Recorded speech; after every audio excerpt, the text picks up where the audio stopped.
In order to claim your Creator Coin in Zora app, you need to have the Zora app installed in your device first. So first of all, open your Zora application on your device. Now wait for the app to open.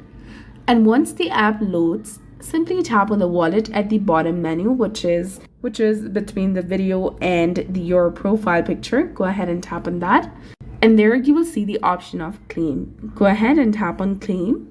And in this page, you will also be able to see your available balance and other details related to your account. Look closely and you'll find the section dedicated to the Creator Coin. What we are looking is for located next to the Creator Coin display.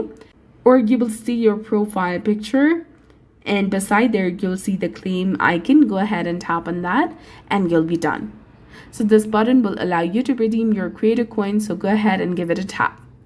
And by tapping claim, the app does all the work. And that is absolutely everything. You've successfully claimed your Creator Coin.